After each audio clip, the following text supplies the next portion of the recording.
Hello and welcome to another cold January morning here in Norfolk. As I continue my look at the old Midland and Great Northern joint railway line from Melton Constable to Norwich City.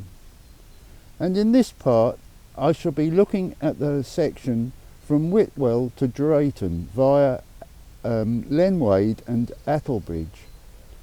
I'm currently at Whitwell where we left the last part, and we shall be walking in that direction. So let's get to it.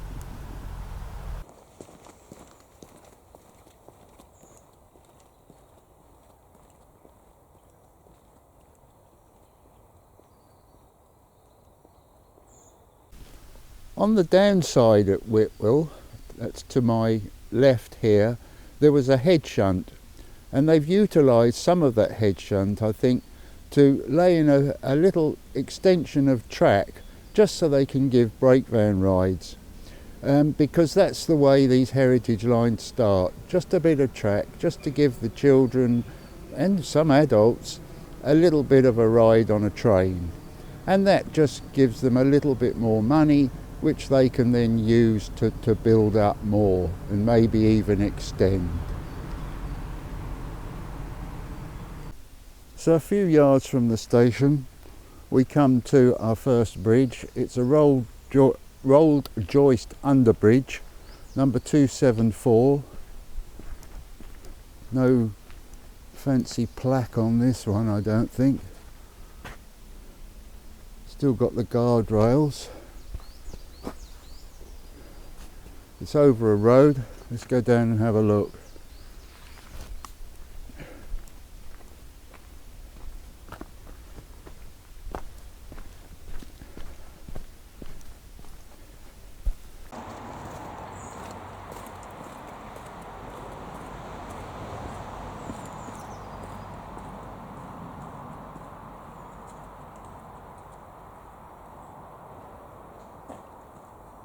Yes, just a typical rolled joist, blue brick. Seen many of these before on these lines. Nice substantial structure. Don't know if that steel work could do with a bit of a clean and paint up. I don't know if that's rust or what it is. I've no idea what this is. A couple of concrete pieces. That one seems to look as though it slots into that one, and engraved on it is the word wonder. Never seen anything like that before. If you know, please leave a comment. Looks like a culvert down there. There's a stream and I can just make out some brickwork. So that will be one of the missing numbers between bridge 274 we've just seen and number 270, which we've yet to come across. And here's another one of those metal seats cum sculptures made by Nigel Bartlett again. Nigel has been busy. And the plaque, I think that could be, it's gone all a bit weird, I think that could be the shape of an animal's cow sort of face. I don't know, but it's all been eroded away or something.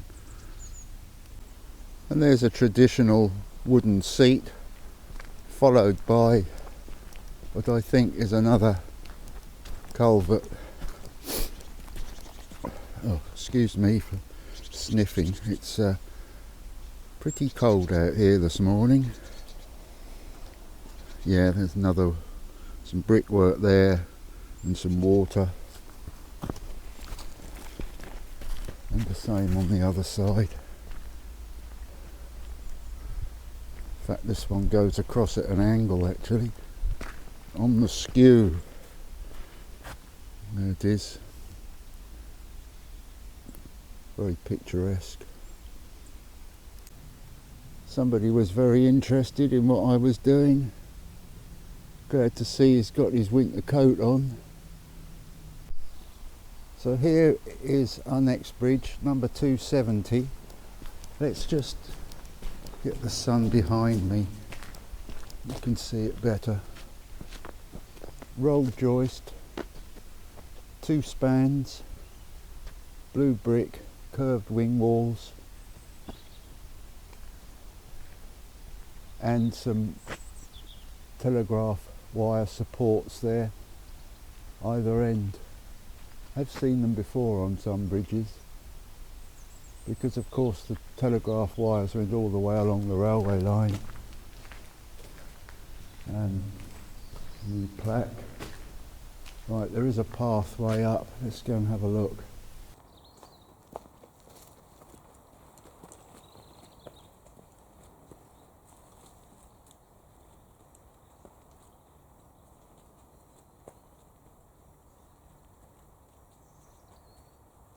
Yeah, it's just a lane.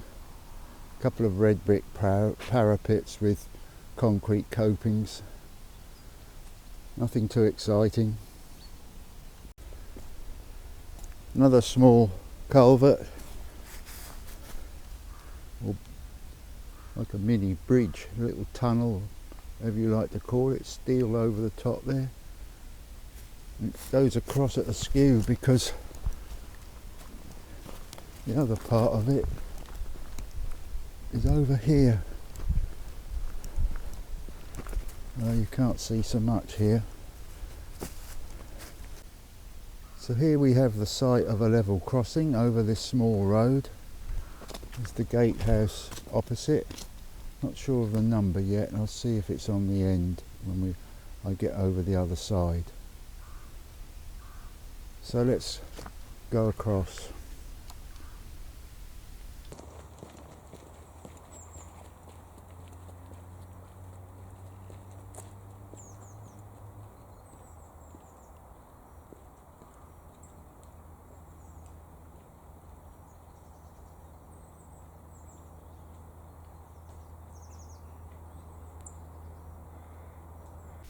Here's the back. It's been extended.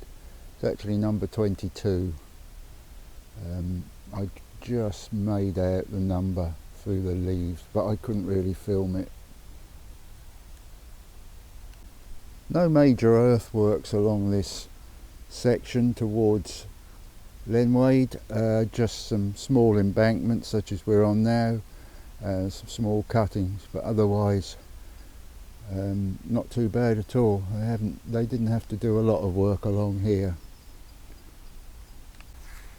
And here we have a large bridge before Lenwade. Now I'm not sure that the numbers are either 181A or 180, and they're both out of sequence, so they've been put in after, I should imagine, after the others. And next to it is this sculpture with Wenson, different spellings for Wenson, which is, as I say, the name of the river, the valley that we are following actually. And there's one or two here, really difficult to see, and that sun's not helping either. Well, it looks like two rivers. I think one is the Wenson. At the other side, yes, that sun is a bit of a pain. Here's a nice clear shot, the sun shining on it, of the centre pier there, the two spans, and the large steelwork, large girders supporting the bridge.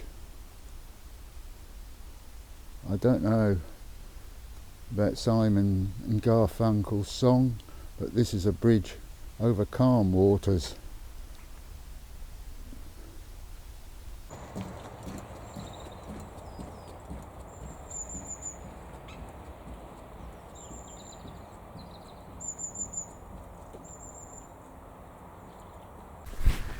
From Whitwell, the line has been generally falling and now there's just a slight rise, although you can't feel it, towards Lenwade, which is just ahead here. So let's go and have a look at that.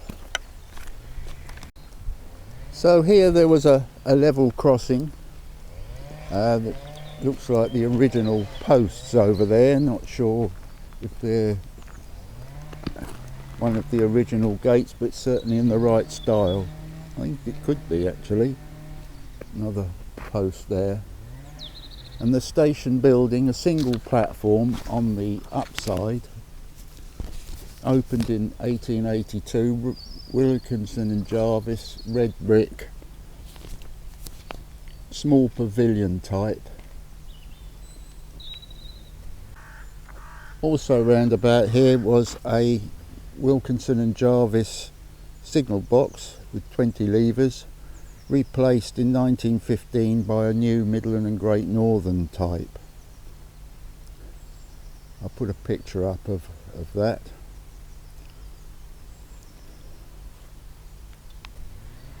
And this is where the line was. There were more sidings down there. There were originally 2 sidings on the upside and one more to a grain store which was added later. There was also a goods shed and cattle pens. Let's just walk down this road a little way, because this is where the yard, sidings, cattle pens, etc. were. I'm not sure we're going to see anything here. Oh yes, there's some more buildings there, back of the station.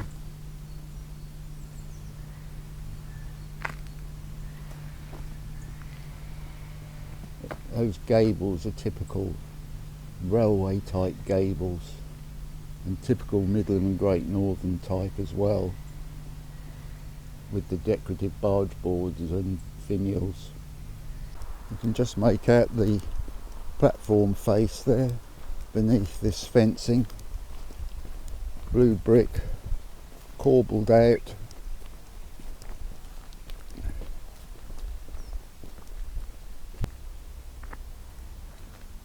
There'd be more to look at if there wasn't for this fence all the way along, but I guess people are entitled to their privacy. That's the end of the platform.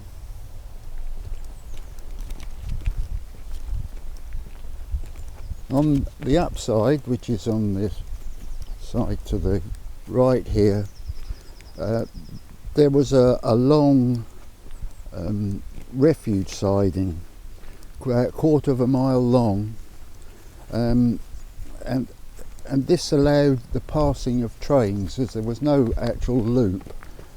They used this refuge siding.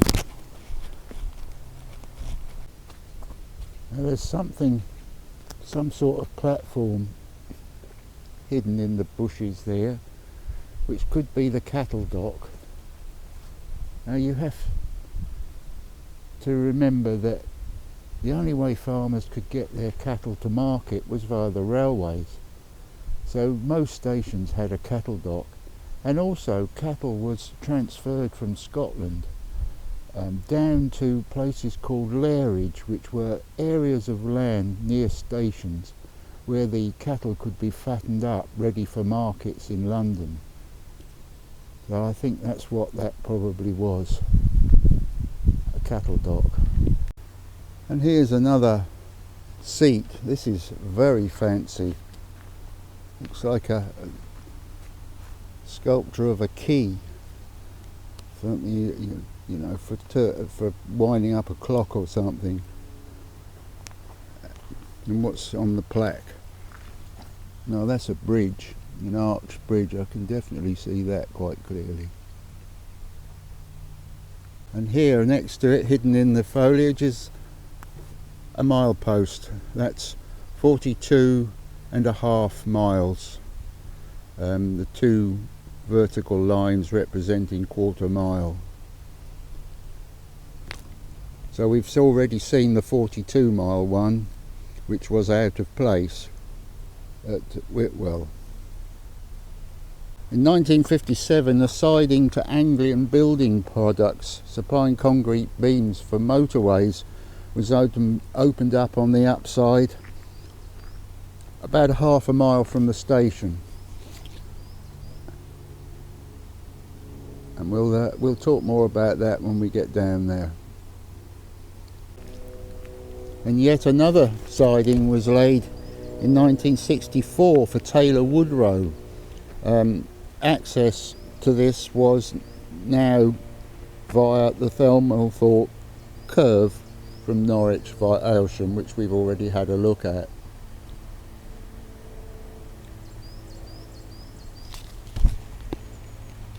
So that's it for part 3. In part 4 we'll carry on towards Attlebridge.